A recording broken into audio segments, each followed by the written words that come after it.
Hey, good afternoon, everybody. What's going on? This is Average Discussion. Thank you for joining me in Studio F350 today, as I am in a different vehicle. This one's not as well insulated, so you might hear some more things in the background. Today is Tuesday, March 5th. 2024. The temperature here is negative 666 degrees because, well, hell has frozen over, guys, and the meta universe was snapped out of oblivion by Thanos this morning, causing us to shift into a different paradigm of reality. Yeah, that's the big topic news for today. I think you can get back in now, but I wouldn't trust it. You can't trust it. There's going to be somebody there fishing. The Labor Department released some information this morning that unemployment requests by women rose 666% this morning because bad bitches everywhere were unable to be, quote, bad bitches. So they didn't know what to do, But the Labor Department also released another stat that said productivity was up 666% as well, because employees had nothing better to do but to actually do their fucking job. Crazy day.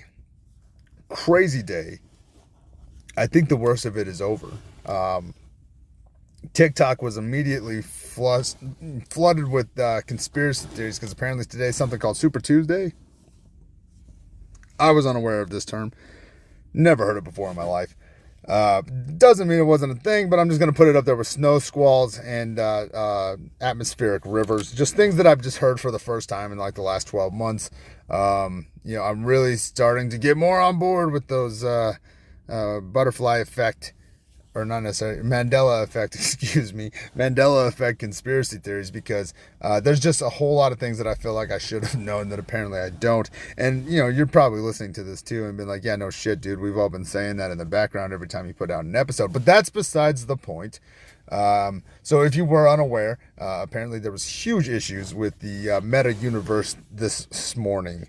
I can't say that it really affected my life all that much, but I did find it ironic that I spent more time on social medias because the major social media platforms were down. I was super curious what was going on, and I'm here to watch the world burn. So it was really cool to see all the instantaneous content creators just looking for their momentary 15 seconds of fame, because I think it was about 60 minutes that the sites were down or something like that. I don't really know all that much. I don't. If there's one thing that I'm prepared for, it's for my information to be stolen. I willfully get into these platforms knowing that that's an inherent risk, and so at the end of the day, if something negative happens as a result of that, I have nobody to blame but myself for willfully going into those. And I've never been concerned about them, because I'm not sitting here in Studio F350 plotting the revolution. You know what I mean? So I'm not concerned about China being able to track my data to know how many times I go to Walmart in a week. There's just certain things that don't bother me. Now, obviously, like, bank accounts getting hacked and stuff like that can be pretty detrimental. But I'm if you want my browser history, that's on you. You know what I mean? So, I'm not concerned about it. You know what I'm saying? And it's weird to me the amount of people that want to partake in these types of platforms and sites and things like that that are so God-fearing of the idea that there's a potential for their information to get out there. And what's more interesting is when a new one comes out, everybody pretty much flocks to the older ones as if they believe that those are somewhat more secure. Listen, if I'm being honest, I probably trust TikTok more than I trust anything Meta does. They're so big, and I know that they're encompassed with the federal government to some degree. I just feel like anything Meta does is actually probably a higher probability that they're going to release some of your information. That's just my opinion. But it's funny because, people are okay with Facebook, but, they're like, oh, no TikTok. As if Facebook is some kind of better, more holier than thou, divine style, platform. So it's always interesting to me how people feel about that, and then they come out with this stuff. And like I said, what do you want to track? You want to track? Because I think, what was I talking about on the episode the other day?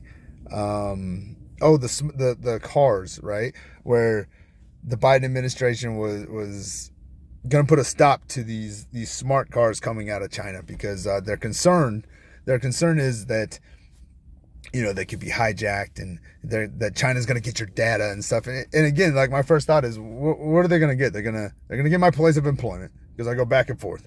So you're going to see how many times I go to work, and you're going to see how many times I go to Walmart or some fast food place or something like that. You know what I mean? Like you're not getting coordinates to underground secret bunkers. You know what I mean? Like, if we get to that point, I'm going to have to dig one in the moment. So, I'm not prepared for that world, and I'm not trying to hide that world. So my first thought was like, I'm not concerned about this at all. And if that's their tactic to wage war is to, go into this and shut down all the cars, well then, hey, I guess we cross that bridge when we get there. If we can, of course, they might shut down our ability to do so. But yes, so from what I understand though, bad bitches out there, if you're listening, you should be able to go promote your feed or whatever it is that you do.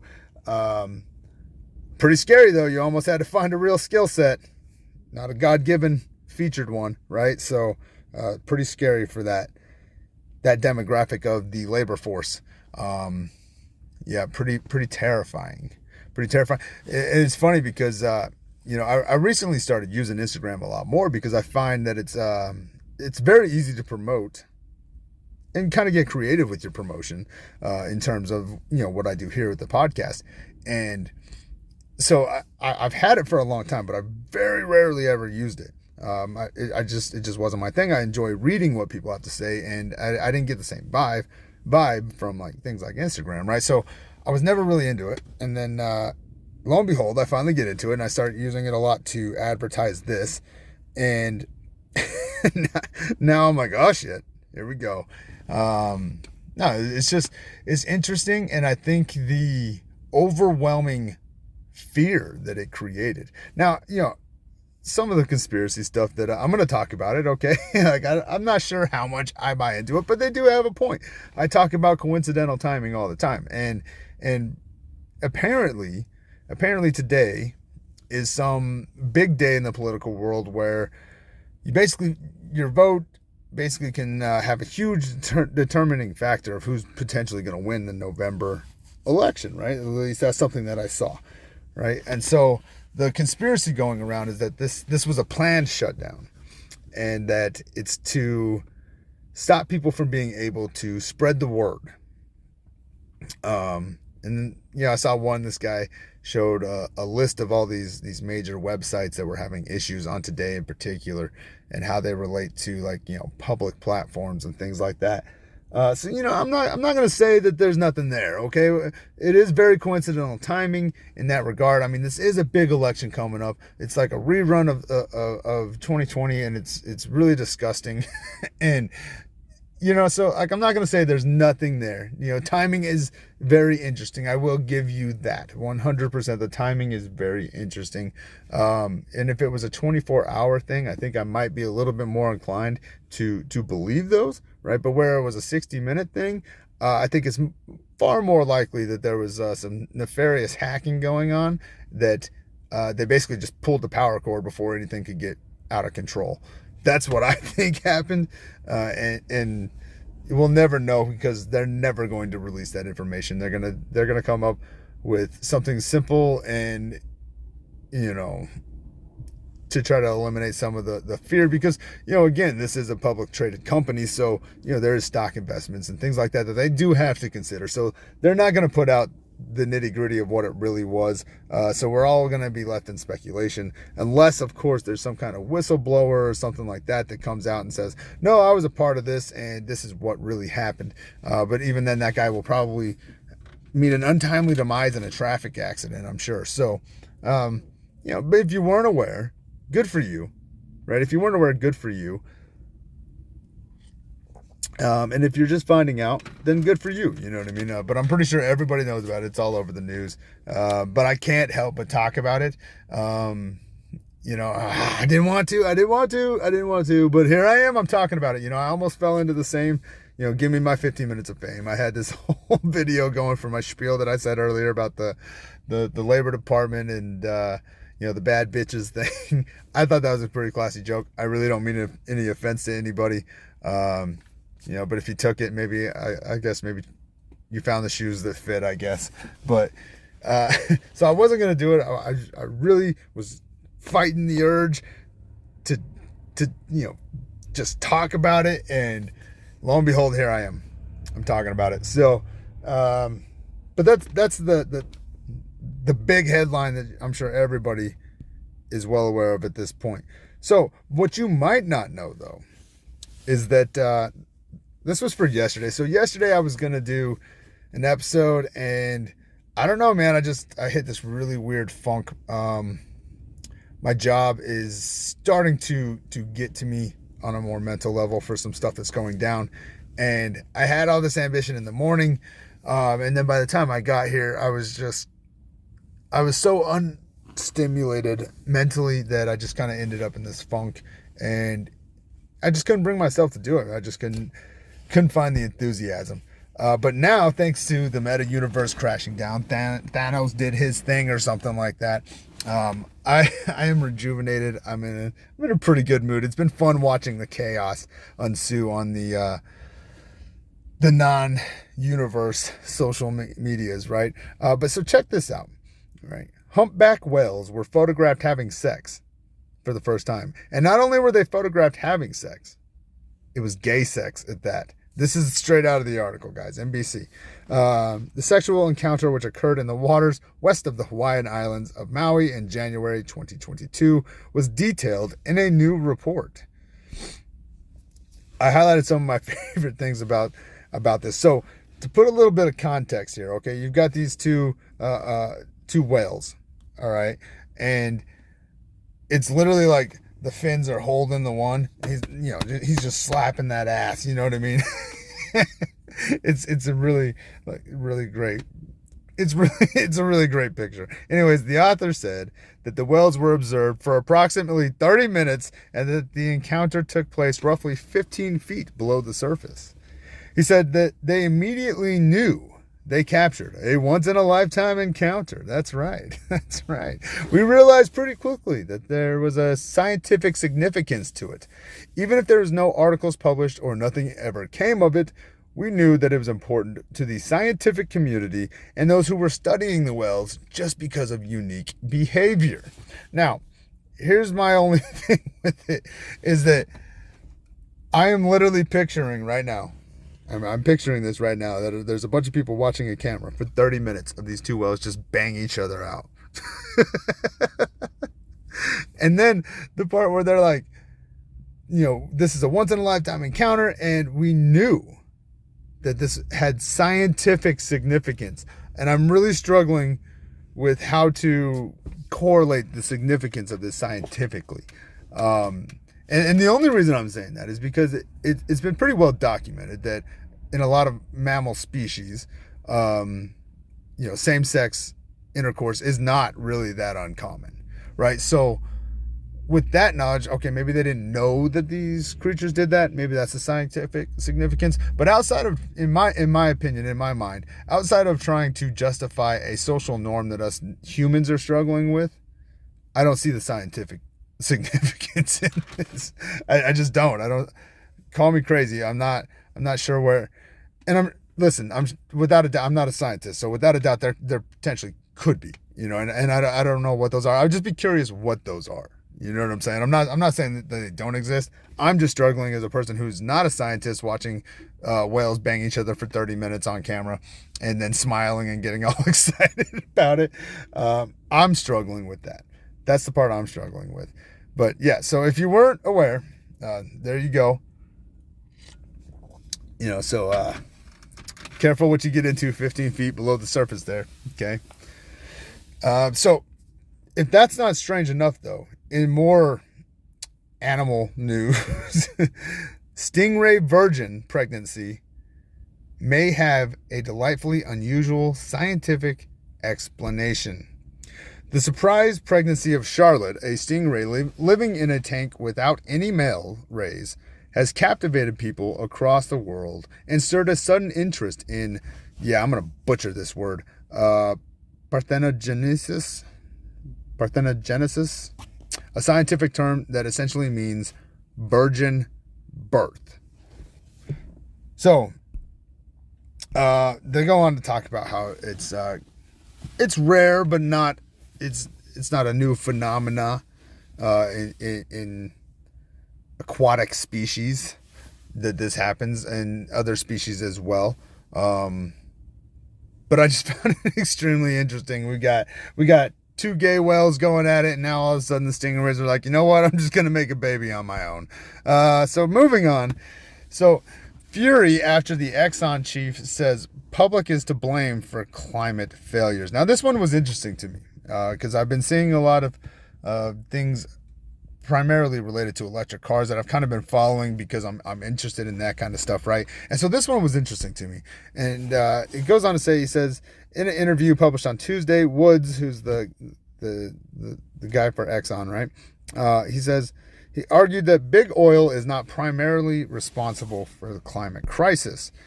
The dirty secret nobody talks about is how much all of this is going to cost and who's willing to pay for it. Now, in all of this, he's talking about the reforms to the energy sector, I believe. The people who are generating those emissions need to be aware of and pay the price for generating those emissions. This is ultimately how you solve the problem. So he's basically saying it's our fault. He's like, no, this isn't our problem to solve. It's your guys' problem to solve. You're the ones out there burning the stuff. We just make it for you to burn, and then we just, lobby the governments and create all the infrastructure and hold all the land and do all these things to just basically force you to buy our product because we've done a great job over the last century making our entire societal system dependent on transportation, which ultimately is dependent on, at the moment, oil. So there's that. But he goes on to say, we have opportunities to make fuels with lower carbon in it, but people aren't willing to spend the money to do that. Experts say Wood's rhetoric is a part of a large attempt to skirt climate accountability. And this guy who's in the article goes on to says, it's like a drug lord blaming everyone but himself for drug problems, said Gernot Hernot, not really sure, Gernot Wagner, a climate economist at Columbia Business School.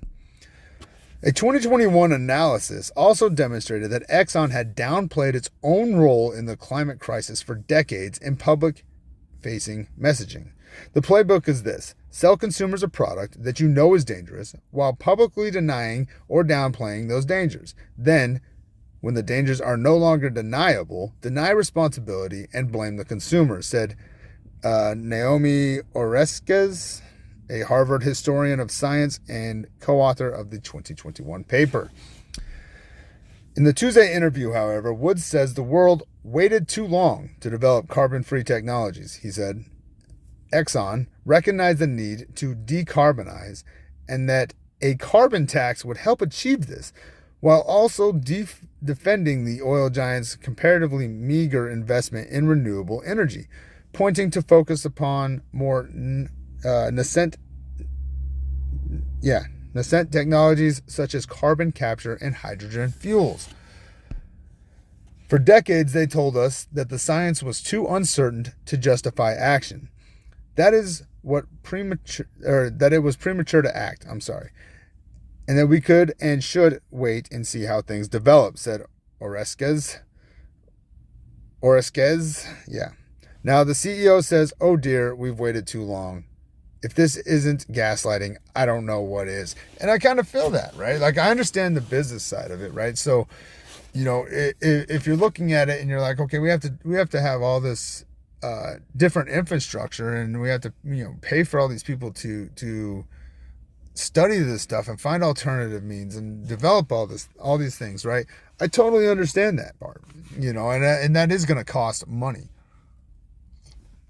And I totally get that. Like you have to answer to your shareholders, you have to answer to your board members. All those things play a role. I totally get that. But I also understand where this person's coming from, where they're, oh, we waited too long. Well, what do you mean we waited too long? Like, you're in the energy sector, not me.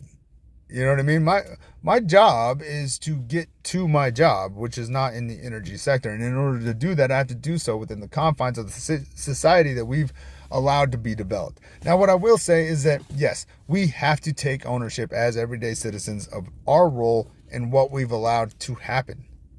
Okay? But the bottom line is this, is that pretty much everybody alive today, plus or minus maybe a few presidents of countries, weren't around for any other time, right? And we've all been born into this. We've all had to adapt to this. And it's not anything that we had control of implementing, right? So now we're all trying to fix a problem or a mistake of those who came before us, right? Which is, I guess, the telltale story of anybody in human history, right? Like this is going to be a thing no matter what country, what generation, what culture you grow up in, right? You're constantly having to correct the past to get the future, right? But we do have to take responsibility for it. We continue to play this game, and we continue to play this game because of the fears of what it would mean if we stopped playing the game, right? If we stop going to work and all of a sudden life does become difficult, then we do have to learn how to be independent. And we also know the side effects of that, right? Like the illness, the illiteracy rate's going to go through the roof. The education's going to drop, right? Safety becomes a serious concern, especially for anybody located in any area with significant population. Because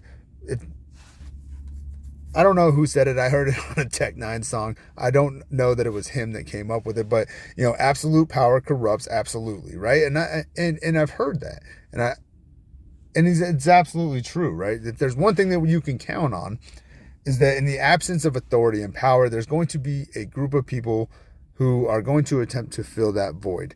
And the methods in which they're going to choose to do that in are not necessarily what we would call sophisticated or ideal, right? And so because of that, we continue to play these games, right?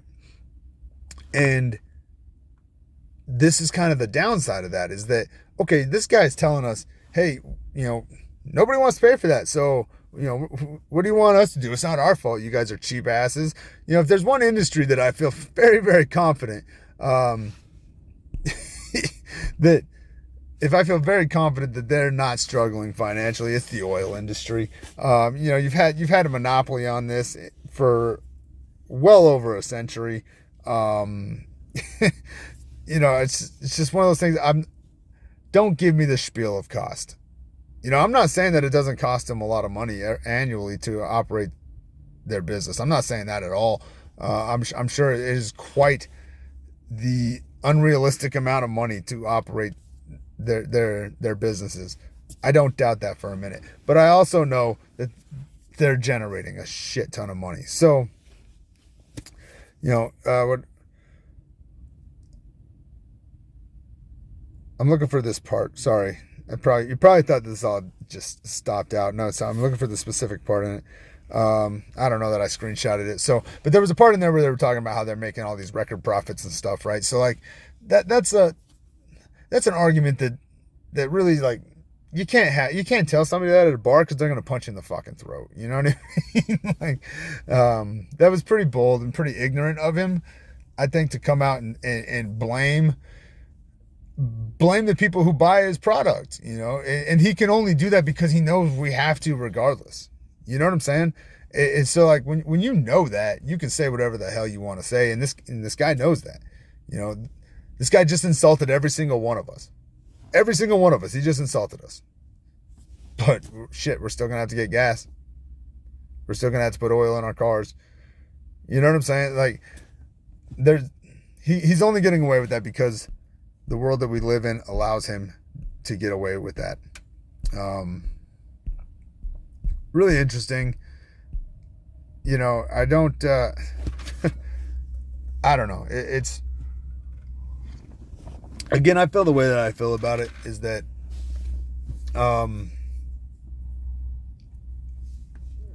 this is out of our control. Like we arrived in this problem, and it's up to us to fine tune it or change it. And the problem is that there's so much that's dominated by the energy world, that it's in a lot of ways it's out of our control. There's because you're right, or you know, kind of like I stated earlier, like yeah, there's things that we could do to have a serious impact, but not without willing to take a huge leap of personal sacrifice, right? I mean, the only way to really do it is for all of us to go home right now and park our cars, kill the main power to the entire house, and sit in the dark for a week and don't go anywhere. You know what I mean? Like, that's really all we can do. And that comes at such a sacrifice to us, and it's such a penalty to us that I don't know that I'm willing to do it. And I don't imagine that the amount of people that you would need to be on board with that are even willing to do that. You know, and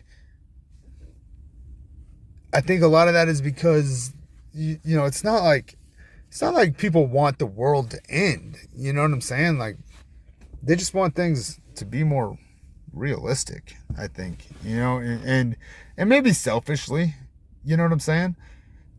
I mean, you can't take that out of the equation. Maybe selfishly, but hell, man, like, people are just sick of this shit. You know, you see all this corruption, you see all of the lies, the bold, blatant lies to our face, the abuse of, you know, they tell us to be, oh, you can't afford a house because you drink you go to Starbucks, which is complete bullshit, right? We all know it's fucking bullshit. Now, is there some truth in that statement? Sure, right? Like, you can make the argument that, yeah, you'd be able to save a lot more money if you cut out certain expenses in your life. Yes, that's a very real, yes, that part is true. But that's not the reason that most people can't afford a house. Most people can't afford a house because they can't even get approved for it. Because they're paying so much in rent. They're paying more in rent than people are paying for mortgages. They can't afford to save up the money. Regardless of, like, they shouldn't have to sacrifice a Starbucks coffee to be able to save enough money. And not to mention the fact that you're not going to save, it's going to take you decades to save that kind of money. The real problem is the cost of rent. Like, that's the real fucking problem. But it gets, you know, it just gets shifted off to these secondary problems, and people trying to, you know, eliminate the thought process. And again, is that to say that there's not benefit to be gained from cutting out some of these expenses in your life? No, absolutely true. Yes, that is absolutely true. But let's be realistic and understand that that's not the entirety of the problem. You know what I mean? Like, I'm so over these thought processes that are generational. You know, you can't compare what a 20-year-old is going through today, or a 30-year-old is going through today, to what a 20 or 30-year-old person was going through in the 60s. You just can't do it. Or the 70s, or even the 80s. Hell, I don't even know if you can compare it to the 90s and the early 2000s. Like, what is going on today is substantially different. I don't know that it's more difficult. I think it can be in its own ways, but it's definitely different. And trying to compare those two is just, it's crazy to me. And it's so crazy that back in the 70s, I was reading through, so there's a site you can go to. It's kind of cool. It's an archive of Time magazine, right? And so I was looking through some articles from the 70s because I came across this picture, and it was trying to basically say that the narrative has changed, right? And they show four Time magazine covers from the 70s, right? And so 1973, there was one that said the big freeze, and it's this person sitting in a chair, he's all bundled up, iced over, and then, the paper shows all the cost of everything going up. And then in 77, it says the big freeze again, and the guy in a ski mask, and everything's just frozen over. And then in 1978, I believe it was, how to survive the coming ice age. And then in 1979, I can't really read what it says, but it's another cold themed thing. They're all huddled up looking at a TV with a fireplace on it. If that's not the most 2024 thing, right? Like, they don't build houses with fireplaces anymore. They just give you an app to where you can turn it on. But then it goes into the global warming scare, where it says in 87 the heat is on, and then in 2001 global warming, 2006 another heating thing, 2007 global warming. And so I was interested in that, and I was looking into it, and I came across some of these articles from the 70s, and it was kind of interesting to see some of the things, right? And this is what I mean by the generational thinking, right? Of things that they were taught that still gets pushed over into today. And I'm sure we're going to do the exact same thing when we're in their situation. But it provided some clarity to me, right? And so I screenshotted one of the pages, and they were talking about energy or whatever from one of these 1970s Time articles. And apparently there was billboard signs that said 50 miles per hour saves 2 million gallons of gas a year on this parkway. So they're basically saying, like, hey, drive this speed and your car won't burn through that much, and we're going to save X amount of gallons of gasoline. That was their campaigning, right? And it made so much sense to me, because there's a lot of older people who live in my community, and I've heard it forever, right? That, like, if you maintain, a certain speed, your fuel mileage is peak. And I believe that. I do believe that.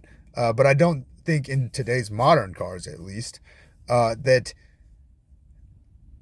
as much of a dramatic savings as some people think that it is. Sure, maybe in some of your older cars, the bigger engines, sure, absolutely. But I think in your smaller car engines, the weight ratio and everything like that, you're still getting pretty good gas mileage, whether you're going 60 or 80, right? Plus or minus maybe a few tenths of a mile or something, right? But this literally outlined why all these older people in my community are dead set on this. They just won't go. There's two roads that lead out from the town that I live in. One goes to another town, the other takes you to the interstate. And one road is 60 miles an hour, the other is 65. And the amount of people that go 50 to 55 miles an hour on that road for no apparent reason, I'm not talking like inclement weather or anything like that, just no apparent reason at all, the amount of people that go 50 to 55 miles an hour is astounding. It's absolutely astounding to me. And it's super fucking annoying because you can't pass them. And you're just stuck there. And it's always bothered me. But now I kind of get it, right? Like, I read this sign, and this was literally posted because, I wasn't around for it, obviously. But apparently the gas shortage was a big deal, and they were looking for all these ways to try to save as much gas as they could, because I'm sure that was the spiel, right? That we're going to run out of gasoline. By 1985, we're going to be out of gasoline if we don't change something now. I'm sure if I dug deep enough, there was probably a statement similar to that, right? And here we are at 2024, and the amount of it's not the concern. It's the cost of it that's the concern, right? So I really thought that was interesting. And then there's December 1973. Oil has become a race against time.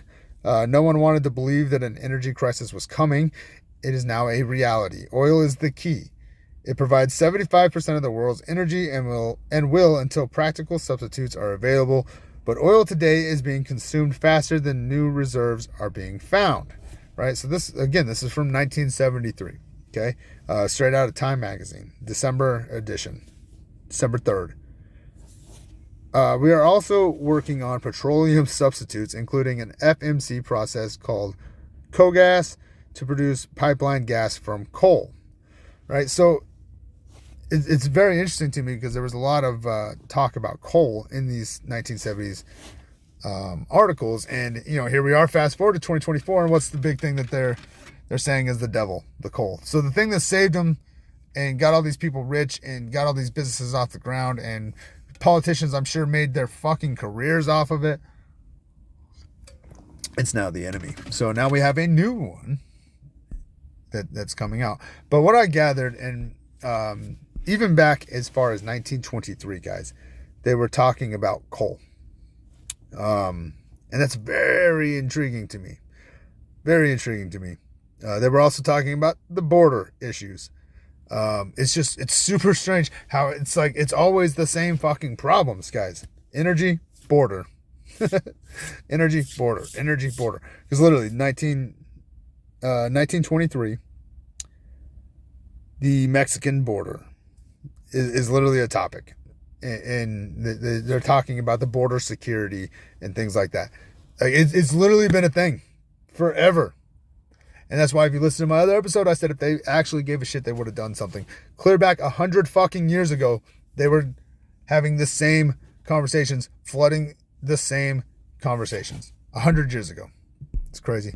But I thought there was going to be some more significance to, that picture that I was talking about that I found. But really, the cooling thing appears to be related to energy costs. So I don't think that, I feel like that meme was a bit misleading because they were trying to just say that, they're lying to you. It's all a game. But the cold things were related to the energy cost of being able to heat people's homes. That was a bigger thing. So, but either way, I mean, it's super interesting to me. It's super interesting. And I don't know how to really feel about it. I mean, I do feel like we're being lied to on a lot of things, and maybe not even lied to, but definitely manipulated. I definitely feel like the information being given to us is subjective to who's giving it, because it's so hard to trust these people. It's so hard to trust them. Like, for all I know, they're giving me dead facts that are there's no debate about, there's no speculation about. For all I know, that's what they're doing. But I cannot trust these fucking people, and I don't feel like I'm the only one. And I think that's what's really causing a lot of issues right now with all of us in general, in terms of how we perceive this information. You know what I mean? Because then you got the guys who do actually study this stuff, and they're looking at all of us like we're ignorant assholes, and they have no respect for us, right? And then somebody like myself's going to look at that and be like, hey, you know what, dude? Fuck you. Like, you may be smart, but I'll beat the shit out of you. You know what I mean? And so it just like creates this dynamic of conflict that I don't think needs to be there. But it's all based off of trust, right? And yeah, I personally have such a hard time trusting any source of information that tells me anything. And I think that's why people latch on to things like, the TikToks and things like that, because we're actually more inclined to believe each other, even though we're all probably fucking wrong. And we all know that we're probably wrong. That's probably the best part about it. And it's so strange, right? Because we have such a distrust for the established, I guess you could say, authority figures on the matter, right? Like, we distrust them to such a degree that we are willing to listen to some guy who is literally missing teeth and hasn't shaved in 8 months, walking through the tree line. Like, we're more inclined to believe that individual, when I would say a decade ago, that would have been the person that you ignored. Because you're like, there's no way. Like, dude, you don't know a fucking thing that you're talking about. Probably maybe even a little bit longer than a decade, but because I guess that wasn't that long ago. But it's absolutely crazy, like the distrust is so real. It's so real. It's absolutely crazy. And I think that's why people latch on to that kind of stuff, And the unfortunate thing, again, like I said, is that, people feel the way that they do about those people. They get out in public and they start slandering everyday people, because if you were one of those people that bought into some of that, what was it, the QAnon stuff, I think that's what it was called. If you were somebody who bought into that, and now you're you've had this moment of clarity, right? And maybe you don't feel the same way. Well, you were literally belittled on a public platform nationwide And some cruel things were said. And then same thing if like you were one of those supporters, right? If you went out and you criticized some of those people, they attacked you too, right? It's so strange, but then, we're gonna air this whole thing about Johnny Depp and his wife going through a defamation case. You know what I mean? Our entire country's based off defamation. I mean, look around you. Everybody just talks shit about everybody. We are the worst fucking people on the planet. 90% of the time. We are the most ignorant people on the planet. All these religions and these concepts that tell you to, have love for each other, right? Like, not just Christianity. You look at any of those people with all those crystals, they've got all those crystals and they're still so fucking negative. It's the strangest thing, right? All we do is we just judge. Everybody's guilty of it. Every single person is guilty of it, outside of probably like 5 people that aren't ever going to hear this because they've completely detached themselves from the rest of the world, right? Like we have such a tendency to be great people, but we end up constantly just being fucking assholes all the time, going against the very morals of which we try to preach. Criticizing and judging all these people all the fucking time, publicly at that, and then have the nerve to broadcast this entire celebrity fucking divorce defamation bullshit as if we don't do the same fucking thing. You can turn on the TV at any point throughout the day and all you're going to hear is people bad-mouthing somebody else. And that for some reason is deemed okay, and we're selective on when we decide that, okay, we're going to call this defamation, but it's literally nicer than anything that you just got done saying about somebody else. It's the strangest thing. Like, it really blows my mind. It blows my mind. And I've probably been guilty of it myself. This is why I say, like, I don't understand. I can't wrap my finger around what that concept is, but it's definitely a real thing. You know what I mean? And it's really strange. It's super strange, to be honest with you. So again, Gay Wells, scientific value there. Hopefully by the time I'm done recording this, I feel safe enough to log back into the Meta universe to advertise it, because that's pretty much my primary source of advertising. Because, there's probably a lot of people on X today, but normally I don't get much love over there. So if you've got a Twitter or X account, please head over to Average Discussion at AVG Discussion. Follow that just in case the Meta universe goes down, so you can still get updated when I put out other material. Okay? Yes. I'll be lucky if I get 1 follower on that. And it's okay. That's not why I do it. I do this because 1, it's good for me, and 2, I hope that I'm finding people that are interested in it. You know what I mean? I would like to interact. So, but, with the Meta universe down, here I am talking to myself. So I'm like I said, I'm pretty sure it's back up. From what I understand, it was like 30 to 60 minute ordeal. Not even long enough for 90% of the content creators to figure out that there was a problem and have their 15 minutes of fame. So that's that. That's kind of the news headlines for today, guys. The episode that I wanted to do. I mean, I could keep talking, but we're 43 minutes into this. Well, plus or minus some. So I've been doing this thing where I just edit the recording and cut out all the stuff. So I actually tried to start this about 3 times and I fudged it up every single time. so it's probably not, it should be about 43 minutes. I didn't mess up that much, but I could keep talking. What do you guys want to talk about? Nobody knows because this isn't a live show. But you could, hey, you can, since Metaverse is down, you can email me, averagediscussion@gmail.com, all one word, averagediscussion@gmail.com. You can tell me some things you'd like to hear. Maybe even be on the show.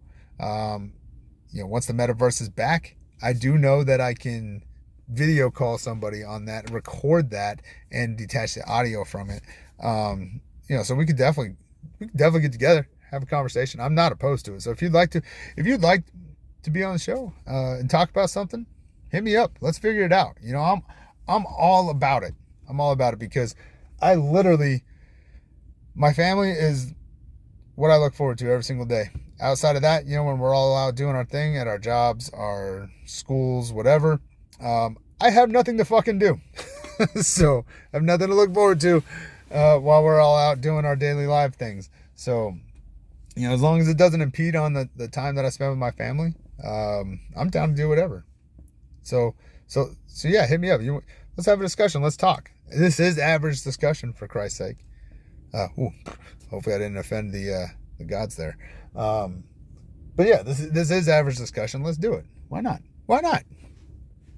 I mean, the world's already ending. Metaverse went down today, guys. I really enjoy saying that. I don't think I've ever said meta as much as I have today. I'm really enjoying saying that. But hey, 45 minutes in, I guess we'll call that a wrap. Like I said, please reach out to me.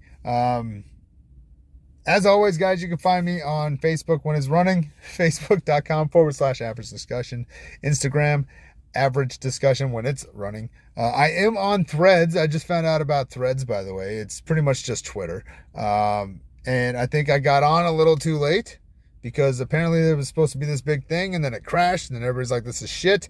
And now nobody uses it. But, hey, I am on there. It's just another platform to advertise on. So I'll be there. If that's where you're at, come see me. It's cool.